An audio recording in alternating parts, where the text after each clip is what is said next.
ফেসবুকের যিনি প্রতিষ্ঠাতা জোকারবার্গ, তিনি বলেছেন 18 বছর বয়সের আগে কোনো বাচ্চাকে অ্যান্ড্রয়েড মোবাইল দেওয়া উচিত নয়। আপনার বাচ্চা 3 বছরের টিপ টিপ করে মোবাইল টিপছে, এখানে বাবা বসে আছে, এখানে মা বসে আছে, মাঝখানে বাচ্চা টিপছে, আপনি আনন্দে বলছেন আমার বাচ্চাকে বলিয়েন না, সব শিখে গেছে। এটা আপনার কাছে আনন্দের। আমার বাচ্চা এত অ্যাডভান্স মোবাইলের, আমরা পারি না গো, সে কি করে টিপে টিপে সব বের করে ফেলে। এটা আপনার কাছে আনন্দের। আপনি জানেন না যে এই আনন্দ আপনার বাচ্চাকে ধ্বংস করার জন্য একদিন যথেষ্ট? এই আনন্দই আপনার বাচ্চার ভবিষ্যৎকে ধূলিসাৎ করে দেওয়ার জন্য যথেষ্ট। আপনি চিন্তা করুন, ভুল করেও কোনো বাচ্চাকে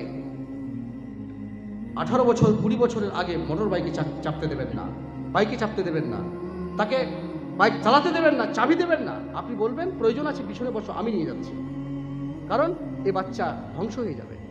এই জন্য মা বাবার সবচেয়ে করণীয় বিষয় হচ্ছে যে একজন মা বাবা বাচ্চাকে শুধু পড়ো না, বাচ্চাকে একটু করে খেলতে দেবেন, একটু ঘুরতে দেবেন, বাচ্চাকে মাঝে মধ্যে একটু নিয়ে যাবেন কোনো জায়গায়, তাকে আনন্দ দেবেন।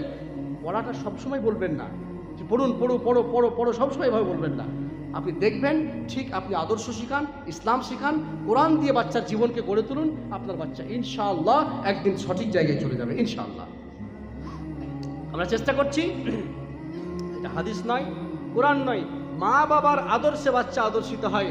উমর রাদিয়াল্লাহু তাআলা আনহুর ইতিহাসের জীবনীতে একটা ঘটনা লেখা আছে। বহুদিন পূর্বে একটা বই পেয়েছিলাম, আমাদের দেশে নয়, যেটা হচ্ছে উমর ফারুক রাদিয়াল্লাহু তাআলা আনহুর জীবনের কিছু আশ্চর্য ঘটনা, ঘটে যাওয়া কিছু আশ্চর্য ঘটনা। তো ওখানে উল্লেখ করা আছে একটা ছেলে মাকে আর বাবাকে প্রহার করেছে, অত্যন্ত মেরেছে। মারার পরে তার মা বাবা বিচার নিয়ে এসছে কার কাছে? উমর রাদিয়াল্লাহু তাআলা আনহুর কাছে। উমর রাদিয়াল্লাহু তাআলা আনহু আপনি জানেন কে? আল্লাহ রাসূল সাল্লাল্লাহু আলাইহি সাল্লাম বলেছেন আমার পরে কোনো নবী হবে না, আসবে না, যদি হতো তো সেটা কে হতো? উমর রাদিয়াল্লাহু তাআলা আনহু, হযরত আবু বকর নয়। কে? উমর রাদিয়াল্লাহু তাআলা আনহু।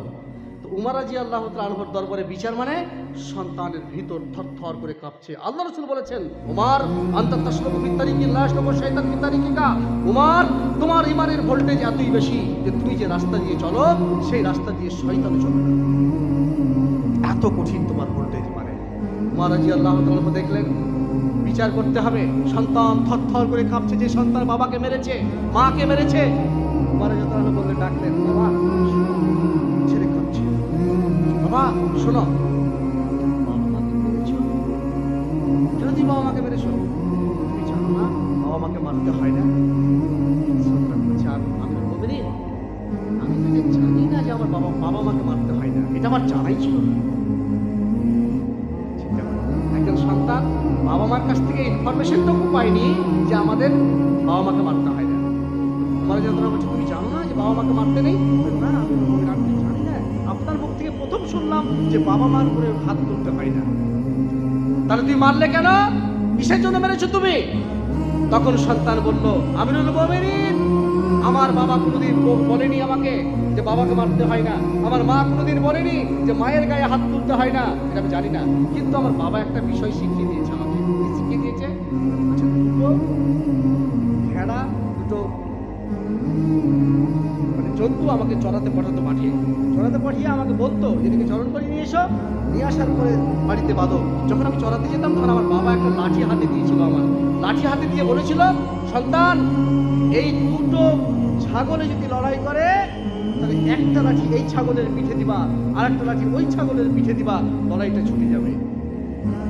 আমি মাঠ থেকে ছাগল চড়িয়ে এসে দেখি আমার বাবা এবং মা একজন অপরজনকে ধরে আছে, বাবা মাকে মারছে, মা বাবার উপরে হাত তুলে আছে। তখন আমি সহ্য করতে পারলাম না, আমি ওই ফর্মুলা খাটালাম যেই ফর্মুলা আমার বাবা শিখিয়ে দিয়েছিল যে মা বাবার দুজন ছাগলে ঝগড়া লাগলে দুটার পিঠে দুটা লাঠি দিবা। আমি দেখছি আমার আব্বা আম্মা ঝগড়া লেগেছে, তখন আমি লাঠিটা একজন আব্বার হাতে দিলাম, আব্বার পিঠে দিলাম, আর একটা লাঠি আমার মায়ের পিঠে দিলাম, দেখলাম ঝগড়া ছুটে গেল। রহস্যজনক বিষয় নয়, আপনাকে উপলব্ধি করতে হবে বিষয়টাকে। কি? আপনি যেভাবে সন্তানকে গড়ে তুলবেন, সন্তান সেভাবে মানুষ হবে।